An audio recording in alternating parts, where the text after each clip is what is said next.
everyone, and welcome to Prusa Live 51. Super happy to have you guys here today. As always, I've got Joseph Prusa and Mikla Sousa. Hello.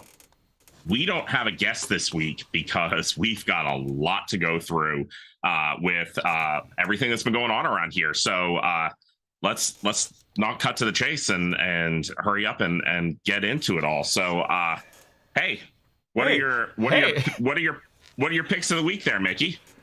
Mine, well, I have it right here. It's the Mini 13, if you remember Lucky 13, the amazing figure model from Printables, which got like hundreds of remixes and makes. Yeah. It, by the way, fits perfectly into this buggy from Nice. 3D sets, which is really fun. And yeah, it's from Sousaphone. He's doing lovely work with this, and we are actually in contact with him, and I think we could cooperate with this, make some contest maybe around. It's really modular. Accessories would be a great flash contest Yeah. for sure. Otherwise, really just if you don't print something practical, then there are like the aesthetic things which are not so cool. But this, I think, is actually, even though it's not practical, I think it's really, really cool because you can position it and give the figure accessories and everything. It's just really neat. Awesome. It's awesome. Yeah, a buddy of mine way back in the day did this mod bot thing that was a 3D printed robot that was very similar and did really well, and ended up getting him a job working with Autodesk on Tinkercad. So yeah. Joe, what do you have? I wonder what you've prepared. Well, I have to admit I didn't have much time last week to do a special print for the show, but I think my print of the week are the printed parts on this beautiful MK4. Woo. That counts. Yes, I think that totally counts. That is a definitely a fancy machine you've got sitting in front of you, and we will be talking a lot about that here in a few minutes. So Matt, what do you have? Yeah. So I have the cross-legged gargoyle from my buddy Dom, aka Geek Toy Box. So this was a polycam scan that he did, which I think is pretty cool. How with photogrammetry, with just a normal camera, how much detail this little guy got, that just sat in a little cement statue that sat in his garden, and now you can have one of your own. And I think in the Gentleman's Gray, it really kind of looks like cement also. So a little shiny, but pretty cool. Polycam is an awesome app. If there is a chance, I would like to do something together. Yeah. I am using them to scan a lot of things. And they opens up the scanning to not so tech savvy people, which we tried with some of the tutorials, but I think this lowers the level even like few steps slower, because you just take your phone and that's that. Yeah. Really nice. Yeah. Fantastic. All right, so let's get into some of the news. Contests. We have Make It Fly that ends tomorrow. So if you're still working on your plane, your glider, your crazy ornithopter, something, get it done and get it in by tomorrow at midnight. Midnight check time. So GMT +1, I think, something like that. The time zones. As I was scheduling myself the calls with some of the people in community about MK4, I was like, oh my god, my brain hurt so much when we were almost ready to lunch midnight, and I'm like, oh my god. At least we are now synced with daylight saving time. We are in the same as we're back. We're back together.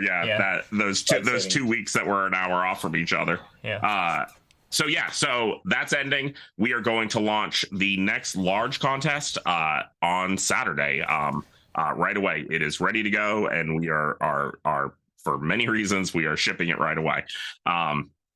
So stay tuned for that, and as always, keep an eye on Flash Contest. We've got a Flash Contest launching tonight. So yeah, fantastic. Yes. All right. What do we have for Excel news? So XLs are shipping, Yeah. and we do have even some multicolor. You have on the floor. Oh, you mean this one? Yeah. It's been so funny. Like for the longest time that we've been doing this show, all it's been is Excel questions, Excel questions, Excel questions, and now it's like, oh, it's shipping, and there's other things to talk about. Yeah, right? yeah, it's true. Yeah, but I wonder why so few people post about it. Probably because they don't want to deal with some very nasty people.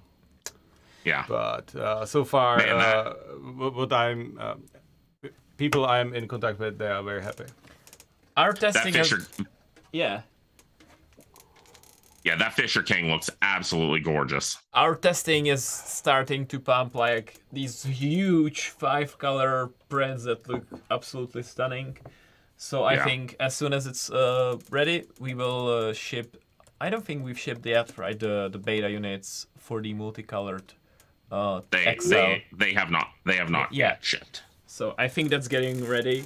Yeah, I think as we speak. Yeah. So then once that's done and it goes through the testing and we incorporate the feedback, the multi-tool will be ready. So we will keep you updated on that.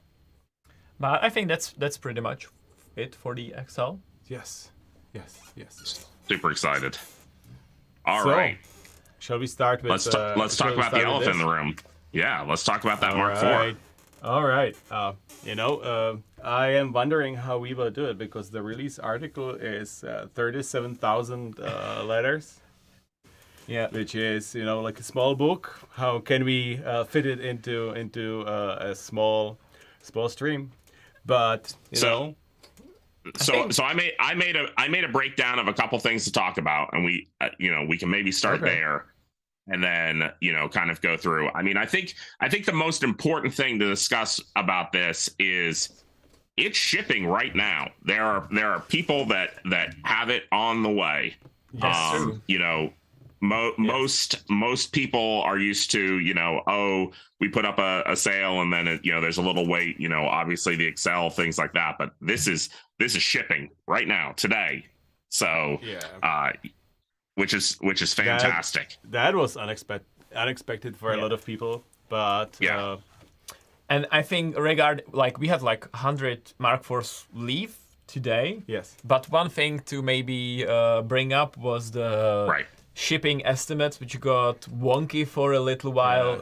There was yes. We are sorry about that, but our ERP, it is very difficult to predict this, and it got all wonky, and but the same estimates which were in the shop were used by customer support, but we rectified it. So the good news is that it's the.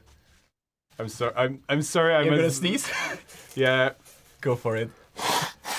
The long estimates are wrong, so that's the good news, right? If it's said that it will ship in 3 days, we are gonna ship it in roughly 3 days, not in June. So the June day that was a mistake. Yeah, and the production should ramp up quite quickly to 100 units a day. Yeah.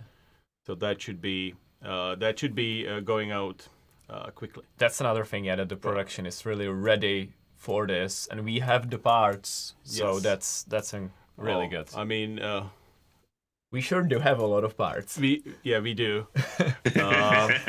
People don't realize that it's for us to start the product, we cannot just have the parts for one batch. We need to be sure that we can continue manufacturing. Yeah. And right now, yes, we have plenty.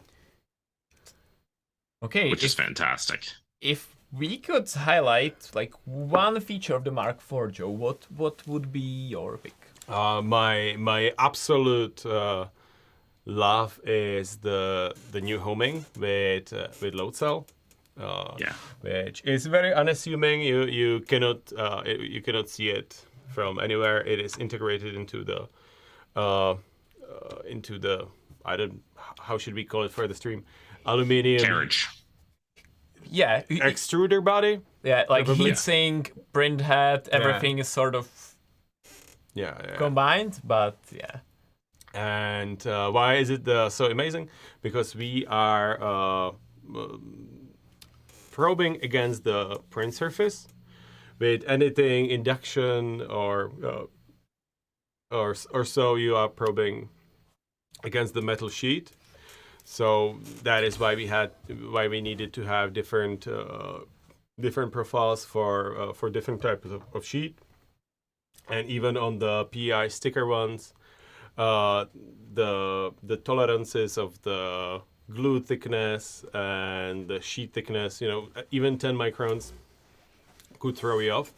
But here you are always probing against the surface and with the tip of the nozzle, so you don't have to recalibrate anything if you switch the nozzle, or if you are using nozzle which is tiny bit longer, shorter.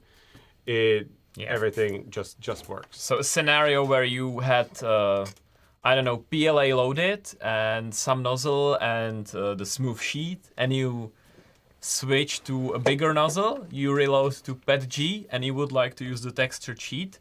You don't rotate the wheel to set anything. You just do it, and you start the print, and you start it edge to edge, and you get these nice, like, full build volume first layers, which are just nice everywhere, and you can just do it again and again and again, and it will just be nice every time. Which is and on top of this is that kind of out of the box experience too, right? Yes. Like because new users, even for as much as like the auto calibration and everything else was for the Mark III, new users finding that correct squish on that first layer was still a skill that they had to learn, and exactly. now it comes out of the box, you turn it on, it runs its self checks, it calibrates. We know in software what those offsets should be, and it just does it. And it's such a better out of the box experience for new users.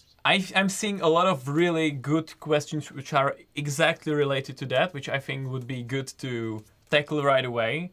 One of them is like you're probing with a hot nozzle, right? Yes. And normally you would think hot nozzle touching the print surface bad, but really if you look at the video, or if we can show it more distance, or once you get it, it's really like this gentle quick tap. The load cell is incredibly sensitive, so the heat doesn't have enough time to transfer, and also the nozzle stops before it like presses against the surface, if that makes sense.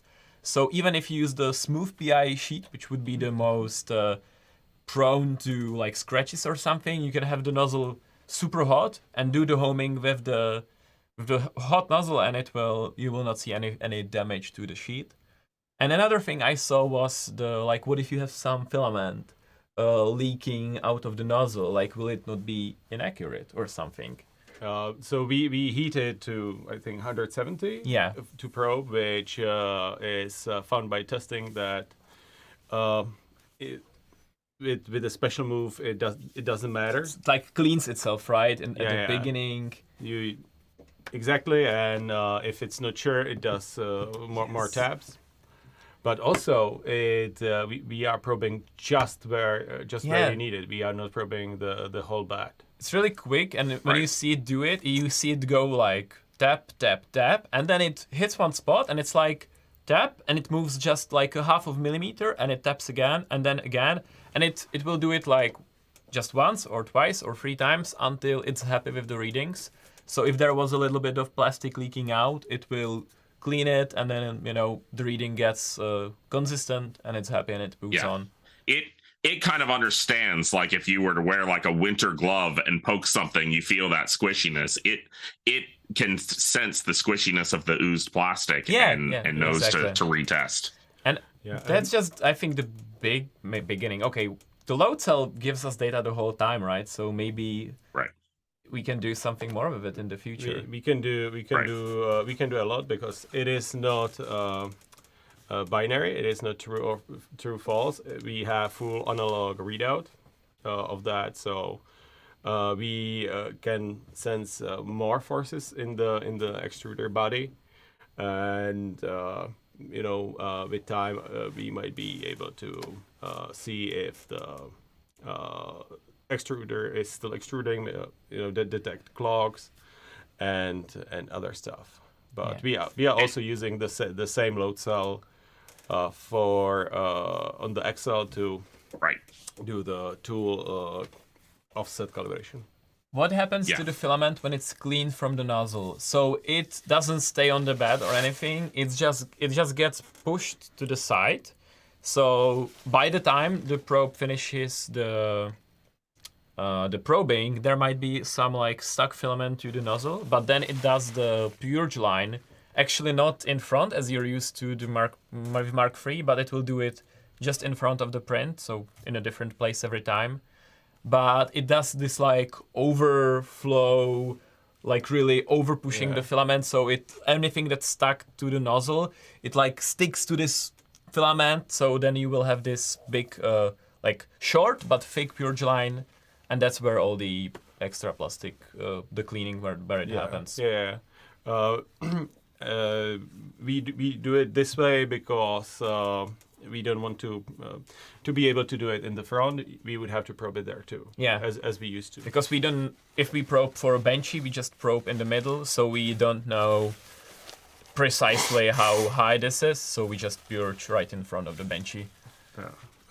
Guys, I'm sorry for constantly sniffling, but there's something in this room which triggers an allergy in me. And in my office, I'm Mickey. Fine. No. And I love it, but I also think we should in the future make it an optional, because we don't have to use any skirts to sort of visually check if the first layer is perfect, and most of the time I did.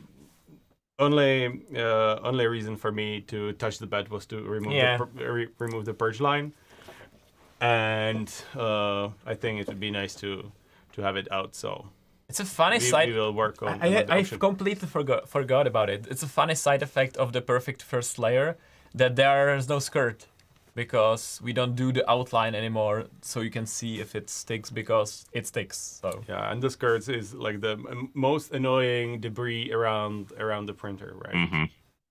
Except for cats, they love the skirts. Yeah, I think they must spread it all around the house by static. Yeah.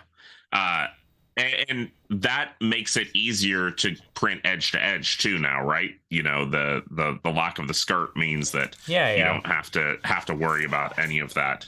Yeah. That extra space for the skirt. Yeah. That's right. Awesome. All right, let's chat about the heat bed plate. Okay. So the heat bed itself stays the same.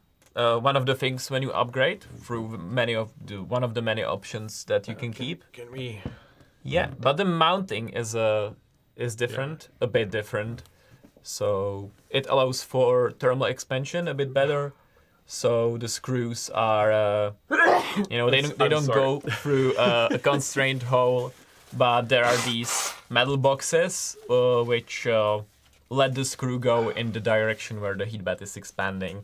So, we have the really precise load cell reading, but of course it helps if the heat bed is like as perfectly level as possible, just hardware-wise. Yeah, but also when you start probing right away, and the heat bed heats up through the plate and everything. During the first few minutes, if it was too constrained, it started to bow, and basically the shape of the bed changed after the probing. Yeah. So this was also key to have the perfect first layer every time. Otherwise, the sheets are the same. They are compatible, interchangeable. There's Mark IV written on it, but nothing stopping you from slapping it on a Mark III and using it anyway, honestly. So the free common sheets, smooth satin textured. Now actually so much more joy to use. Because you don't have to switch the first layer calibration, so you can always pick your favorite one, the best one for the filament you're using, and then you have the kind of little exotic one, the nylon sheet for polyamides, which is really for nylons for polyamides. So that one is a little bit. I think about it as like a little bit separate thing. Yeah. Let's chat real quick about the new plate, the new back plate. Oh yeah, that's actually okay. Let me just turn the printer off. What do you mean? Oh, there's the frame. Oh, the frame. Yes. Yeah, sorry. Yeah, so there has been lots of questions of the upgrade paths and things like that, and why is there the 3.5, 3.9, things like that, and the plate has some to do with it too. And so there's actually, if you upgrade, you do keep your current frame because it works just fine, and it would be yet another thing you would have to pay for and that you would have to replace. But this one, if you're buying new Mark IV, this one is a little bit different. I don't know if you want to dive into maybe why we did it, or so we obviously wanted to make the printer more stable. With the current constraints, not to be too far from the design, but during the component shortage, we also we were investigating other ways to manufacture, and this also allows us to use more alloys and not be stuck, by the supply of flat aluminum sheets we were milling from. I saw some people thinking it's plastic once they've seen the first images of the frame, but it is very much aluminum cast. Injection molded aluminium, which I didn't even realize was possible until. It's cool, right? It is basically the same. People know it from Tesla casting the car frames. Yeah. Okay. Yeah.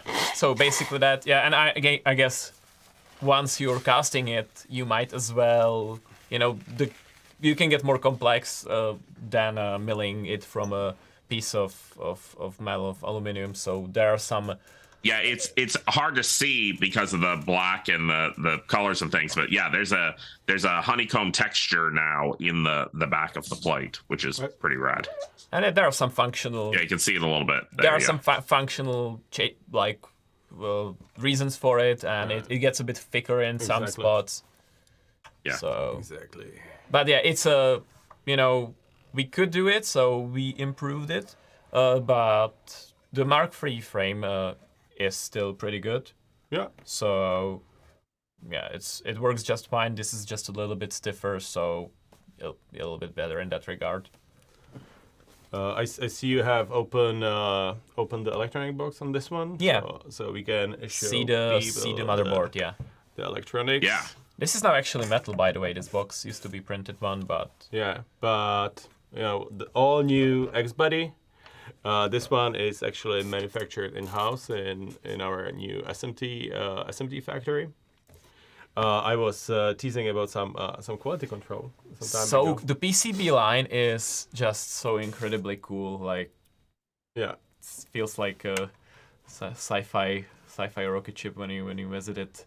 But it is surreal for me because we built it and finished it just when the chip shortage started, so we had the line but not the components. Yeah, we we were using it for a year, basically just for prototyping.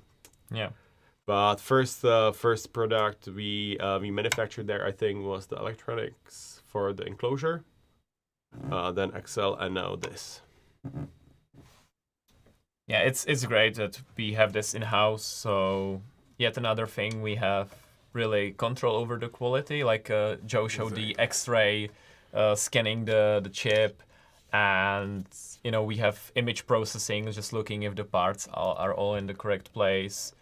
And also, if the Right. developers just want to work on it, rather than changing the layout and waiting weeks to get it, they can just have it the next day. Even if the PCB line guys will be a little bit cranky that, another prototype we have to manufacture in small batch. But yeah, they can have it really, really quickly, which is amazing. Yes.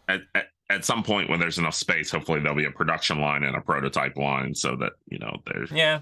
they're not interfering with each other. So on top, obviously with it being the X Buddy board, it's a 32-bit board. But what other features are on the board?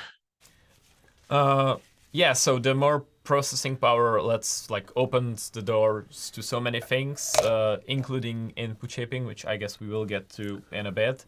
It can run this nice screen, which will show you thumbnails of the files, so you don't have to read a long file name, and it's just a bit more pleasant to use. And it's a full color screen now. Yes. Yeah. Yes. We should have brought Michael. He would nerd out so hard about the board, right? Yeah. There's so many little details. We can measure amperage and voltage on multiple components. You talked about before when we talked about the safety, like how hardcore Michael went when designing this, and the team. On like the Mark III is already known for how reliable and safe it is, but this is like even pushing it to another level. Yeah. For example, we have the heaters behind dual MOSFET, so if one gets stuck, you can turn it off anyway. And oh my god, there's so many things. Like there's hardware protections like over current, and we measure the current actually flowing through the branches. So imagine like the rare chance that the firmware freezes, so the firmware checks stop working. There's still like many layers of the board will not keep pushing heat into the heater because the overcurrent will cut it, and yeah, there's just these really nice things to have there and know that you're safe running the printer. Yeah, little detail. It has USB-C, which is nice to see. Yeah, maybe nice thing to mention is since we're now measuring both voltage and current through the branches, what we can do with that. Even though I don't think that's like implemented right now, but it's there for us to do. It's on the to-do list. You can use it again for safety, basically as a second thermistor.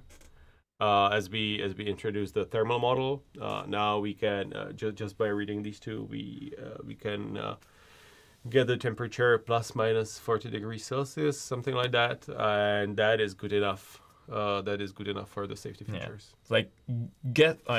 Estimating the temperature without actually any thermistor reading, I think that's so cool. So if you, and there are, not to mention that there's like a extra thermistor in the heat break, so you'll know if it's heat creeping and if the main thermistor is not working. But also just, if you see from the voltage that the temperature should be different than what you're measuring, that that something is wrong and the thermal model can cut the power.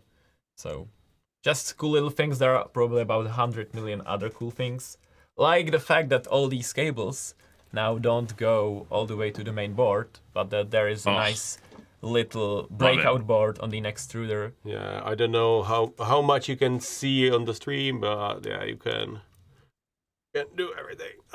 My fat fingers. Yeah, if you have to change out your heater cartridge or your thermistor, you're not rerunning all your cables. It's just a real simple short run. Yeah. So I guess we are naturally going to the next extruder now. Would make sense to me. Yes. Yeah. Should we get the cover down? Do you have a screwdriver? Oh, you want to remove you want to show the planetary drive gear? I can look at the nice pictures on the product page. It takes a while to undo it. And can you pull the picture up there? Oh yeah, sure. You could if I turned on screen sharing, couldn't you? Yeah, that would help certainly. And also you can check the release video where one of the coolest shots is done by Mikolas. And I was like, hey, this is whole CGI. And he's like, no. I love when the shots gets you like, wait, what just happened? And you have to rewind and look at it again. The release video was great. You did an amazing job, Nikki. Thank you. So here, here's the picture of the planetary drive gear. It's nice. It's 10:1 gear ratio. It's quite precise, and also like this is pushing the huge drive gear, which has just such large contact area with the filament. So for example, for flexibles, you can imagine that this is just so great. Like big drive gear with, I don't know, 6 teeth engaged with the filament, and then pushing into extremely constrained space, and then going into metal tube, precision metal tube, and it never leaves the metal tube until it goes out of the nozzle. So the filament has really nowhere else to go than where you push it to be. So that's really nice. And yeah, so you have the breakout board. So anything you replace or anything you do on the print head, you can just unplug and plug it, and you don't have to undo the whole cabling to the main board. And also when you're replacing the nozzles, one option you can do it sort of the V6 style, actually unscrewing the nozzles. We have a couple of them here where you can see hopefully at least a little bit, the metal tube. So you can do it this way, but also you can just use this hinged fan. There are 2 thumb screws, you undo those, and if you unplug the connectors, the whole hot end just slides out. So you can have 2 or 3 of those, so changing the nozzle becomes like even faster, like really, really easy. Hey, Repcore mentioned that we should put the blog URL into the video description so people can check stuff before they ask.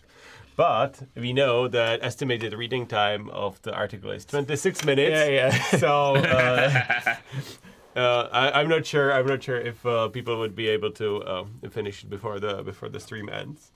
Yeah, that's true. But there are in the blog article there are high-res pictures of everything, so you can check that out. Yeah. I'm looking just briefly at the chat if there's something for the...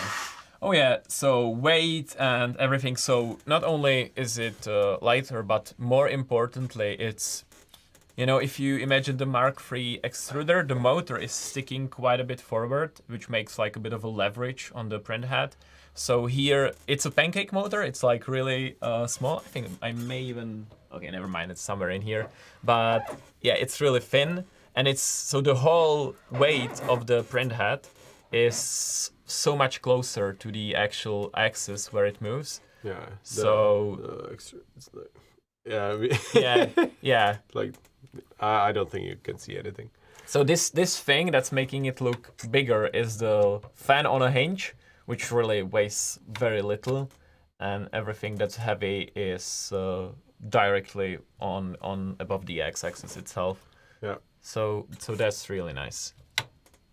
Hinge door. There's also nice detail on the heater. We made sure that the cables go out, not to the side. Yeah. So when you are cleaning it, which happens, there's much lower chance of you breaking it. And I think I should say silicone socks are on the way too. Yes, and I guess something that's probably a natural question. I've seen the Revo mentioned a couple of times. Yeah, so the thing that's nice about our system is that it's still fully compatible with the V6 style nozzles. By the way, these are actually manufactured by E3D. It's developed by us, but we still work with E3D. We're still good friends. But yeah, these are fully compatible with V6. So if you have some fancy high flow nozzle or wear resistant nozzle or whatever you like, you just buy an adapter, which is really simple, and then you can use your standard nozzle, which is a great benefit of this system. I was fighting for the back compatibility. So yeah. It's really quite good. And yeah, because the nozzle itself is tapping the surface, it doesn't matter if the nozzle you're using is like different height or whatever, or even like if you put some different heater block or something, it just, in the end, the nozzle will be touching the surface and the load cell will detect that and measure it. So that's another nice benefit. You don't have to re-level anything after you swap the nozzle. Totally. The adapter, the adapter is, I don't think it's included. Actually, yeah, no, the XL is using the same system. The XL pre-orders are getting it. Yeah. It won't be it won't be like expensive. It will be really quite affordable.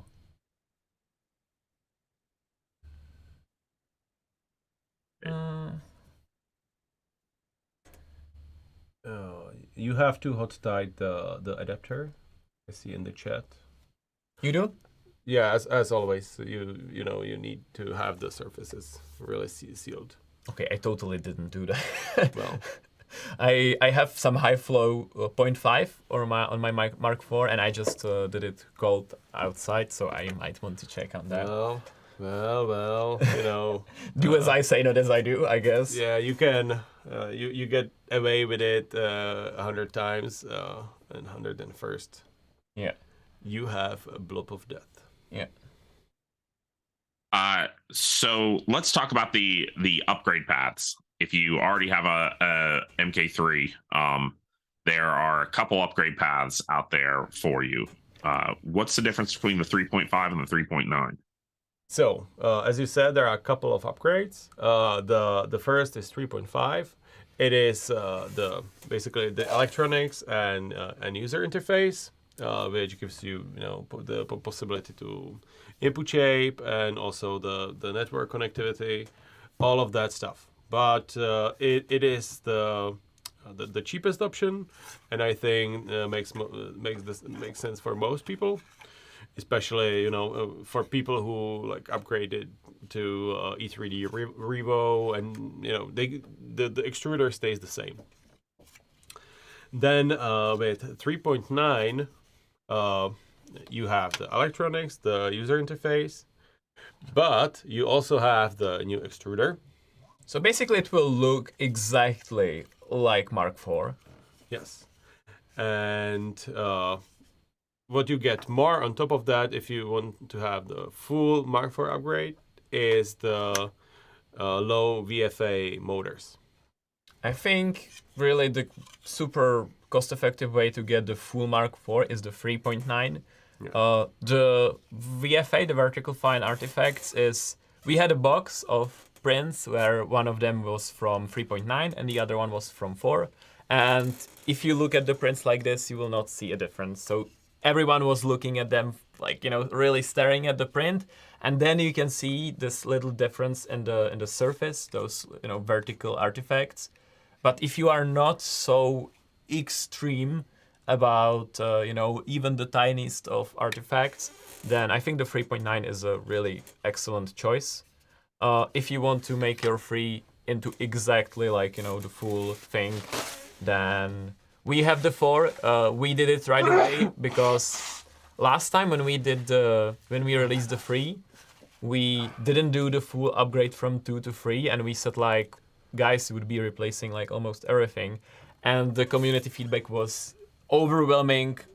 That's fine by us. Like many people enjoy building the kit, the same people enjoy rebuilding the printer, yes. Or you just have space for just one printer, so it's still more cost effective to just upgrade the one printer. So we took that feedback, and with the Mark IV release, we just straight away did the full upgrade as well, because we know you guys will want it. So there it is for you. Okay, there must be cat hiding somewhere in the studio. I can see you're dying with allergy, full on allergy reaction. But I don't know. I don't know. Oh my god. Yeah. So you've mentioned input shaping a little bit.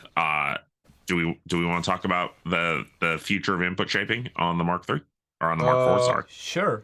Yes. So we are I would say fine tuning the firmware. We want. I would love to have test firmware for people for public in about a month. Okay. And yeah, I'm pretty amazed. What can you do on single core ARM? Because the performance is wonderful. Real quick, most of our viewers probably understand what input shaping is, but for those that don't, why don't we address that real quick? Do you want to try, Matt? I'm it is sometimes difficult for me to see to have the look outside the box. Yeah. How would you say what input shaping is?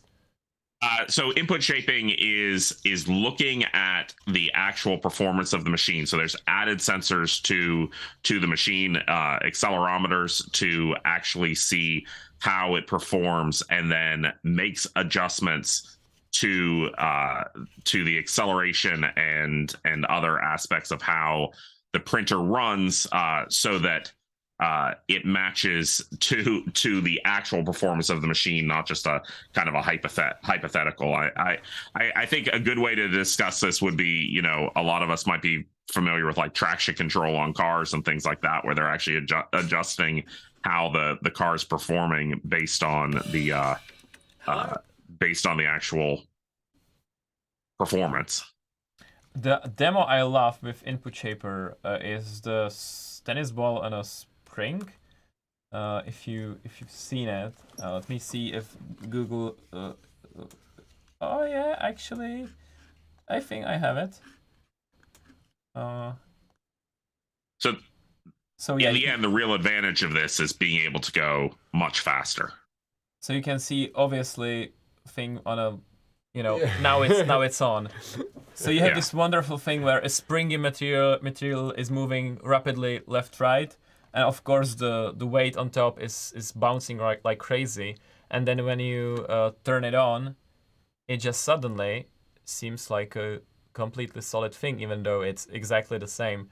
So the printer knows that if it rapidly changes speed, that it will resonate a little bit. So it makes these invisible to the eye counter movements, and as a result, it negates the vibrations. Sometimes the funny result is that the printer itself seems to be shaking more, but the actual print is perfect and without any of the artifacts you would get.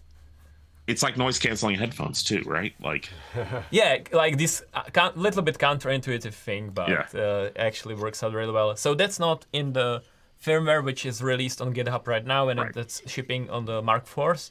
So that firmware is the polished one, stable, standard firmware. And on the side we have the branch with input shaping, which I've been running. We've been running it in the studio, and it's pretty great. You can go really fast.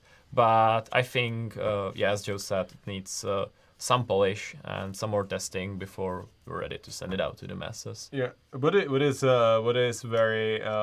I'm very happy about is that basically all of the machines here are running with the same config, and it seems you really don't need on the Mark IV, so you really don't need to use the accelerometer to tune it. Because they're just so similar to each other. Yeah, and also the belt length is not that big, or not that long. Will the bed magnets be useless with the sensor for the Z-axis?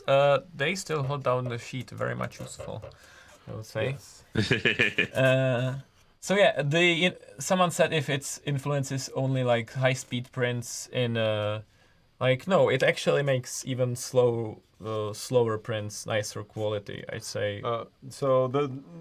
There is a little downside of like the rounding of corners, which should be fairly minimal. I don't see it much. Oh god, I'm starting to lose my voice too. But there is also it is completely rewrite. It is not just the input shaping, but also the step pacing. And that makes the printer, seem smoother than than without it, because Marlin normally bundles the steps to little bursts, and the stepper drivers are better at interpolating the micro stepping when they have it paced better.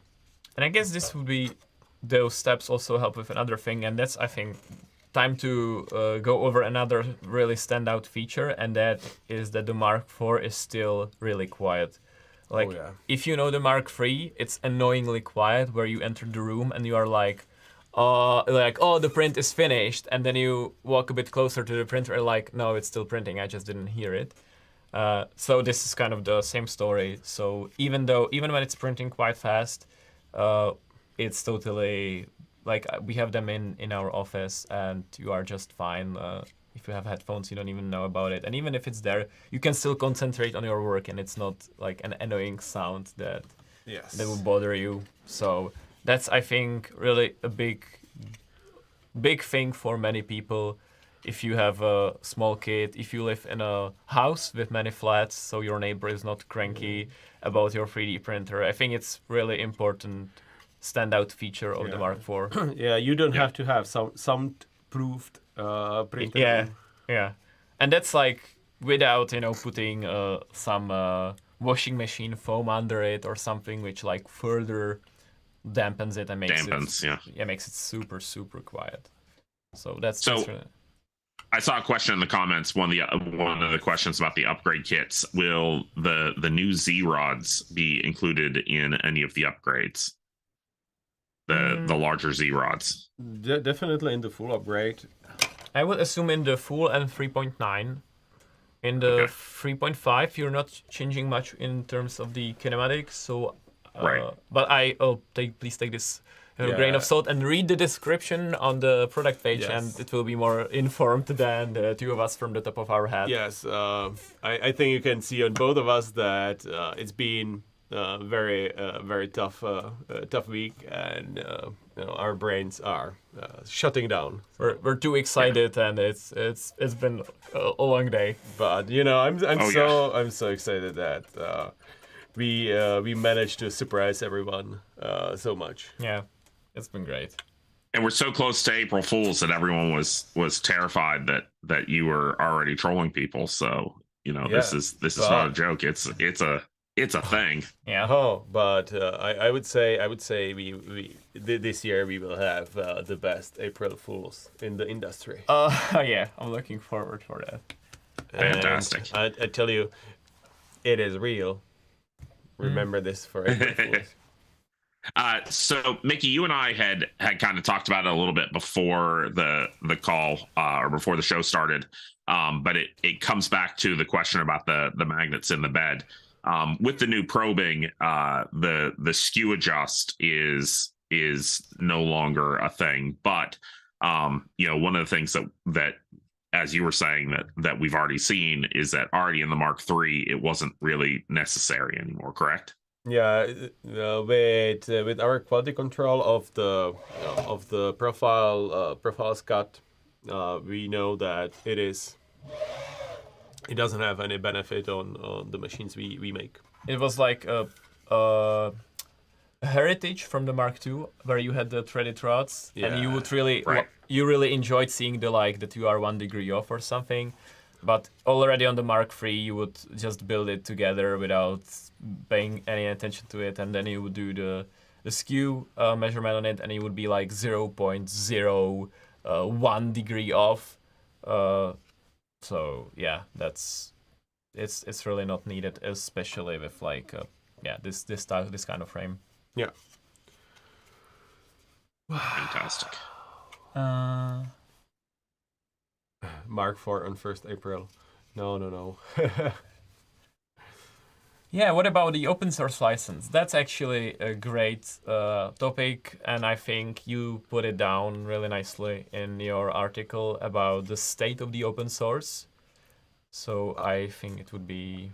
I think this is better than to trying to rush through it in a couple of minutes.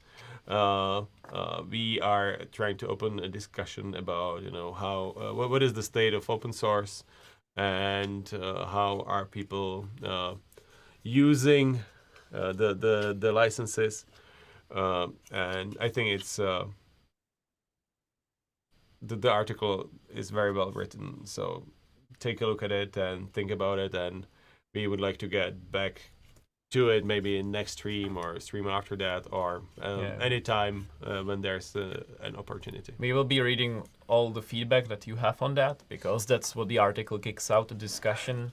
So if you have any thoughts on that after you read it, it would really be appreciated if you leave that feedback anywhere. You know how to reach us. We are pretty active on social media, or just to comment under the article, or Reddit, or anything. That works just fine. Totally. The printed parts will be on Printables soon. The firmware is already on GitHub, I believe.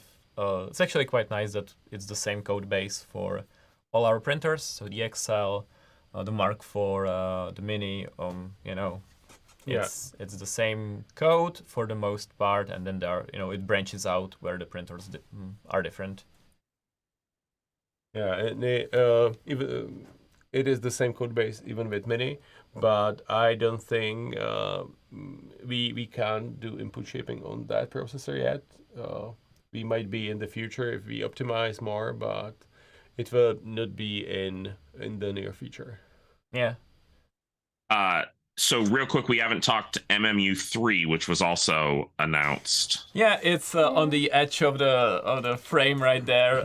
I think it's kind of deserves its own thing, which we will get back to it. But yeah, the MMU3 is out there. It's based on many of the community feedback on the MMU2 and even the community mods. So our improvements, the community improvements, all packed in there. And will that still be compatible with the Mark III? Yes, it is compatible with both. The hardware upgrades are most of it is printable, but we have also new what's the word, filament buffers. Oh yeah. And the big improvement is with firmware, which now allows like full communication between the boards. You are not deciphering the LEDs. Oh, is the firmware rewrite for the MMU2 no longer happening? Actually, quite the opposite. That was the big part of this, is the rewrite. So on both the Mark III and the Mark IV, you will get like a nice message on the screen, the MMU telling you what's the status, what's happening, rather than LED lights blinking at you. It is much more user friendly. Will there be an upgrade path from the MMU2 to the MMU3 for people who want to take advantage of that? Yes, and it will, like Joe said, will be a lot of things that you can just print. Just print the printed parts, and then some. You will need some hardware, but most of it will stay the same. But the firmware, you can use the firmware even without upgrading the hardware. Yes, fantastic. If something didn't change recently. Yeah. I wasn't sure. I wasn't sure if the board changed and if the board change was needed for the new firmware updates. Yeah, but we will take a week to prepare the full release for it, because fitting everything into that master huge Mark IV release article. Totally. I kind of doubt that most of the people have read through the whole thing. But even though we tried to cut it as short as possible, doesn't seem like there is something too much. Yeah. Yeah. All right. Well, we are starting to run out of time. So why don't we cut to the Prusa Live Show Us Your Prints? We can do that, absolutely, sure. So obviously, if you guys have any more questions about all of this, be sure to to ping us on social media. Tune in next month. There'll definitely be more questions answered there. leave questions on the blog article. We'll get your questions answered. Okay, so let me screen share actually. In our third place, we have Ozzy the Artist with this. It's a peephole cover for the door, which I think is really quite cute. I know Ozzy is quite a passionate 3D printing enthusiast, so nice job. I love it. Very cute. Very cute. And totally doable with just color swaps. You don't have to have, So that's our third place. Our second place goes to, I don't know if I'm going to say Nicole. Yeah, Nicole. Nicole, okay. Nicole, with a really nice demo of the organic supports, working on a shape which would be really difficult to print. Yeah. Otherwise, this is such a great organic support demo because you could just imagine how much of a nightmare that would be encrusted in regular supports, right? I wouldn't even try, a year ago. Right. Right. And moving on to our first place, and that's by Bidding Mitch. And it's a practical thing, so giving a shout out to a practical model, but yeah, it's the end result. I would say is really clean. A holder adapter for a drone controller, which I guess allows for using of a bigger phone, so you have a bigger screen. I think that maybe this drone was released back in the time where phones weren't so stupidly big. Yeah. So congrats on winning the first place. Yeah, fantastic. So we will work on getting you filament for those entries. We'll be in touch. And thank you all for entering. Okay, so we've got just a couple minutes left, and one last bit of news to bring up. This is my last Prusa Live. I have decided to move on in my career and have taken a position as community manager for Lightburn. So I'm going to be playing with pew pew lasers instead of 3D printers. It has been amazing working with such a fantastic community. Don't worry, I'm not going anywhere. You'll still see me at all the Rep Fests. I'll see a bunch of you in Colorado for Rocky Mountain Rep Fest in just a couple weeks. And I will definitely be around. But yeah, I'm going to go have some fun in Laserland. It's been fantastic putting together Prusa Live for the past few years, and getting to chat with all of you guys here. I look forward to seeing how Joe and Mickey continue the show, in future months. So thank you all. It's been great. Thank you, Matt. You will be missed, and thank you for everything. Yeah. Congrats on the new job, and wish you all the best. I'm sure we'll see each other on the one we'll of the see each other shows. in Colorado. Yeah, exactly. Yeah. So, with that is our show for this month. So again, thank you all. Stay safe. Keep printing. So long for me. These guys will see you next month. Happy printing. Bye everyone.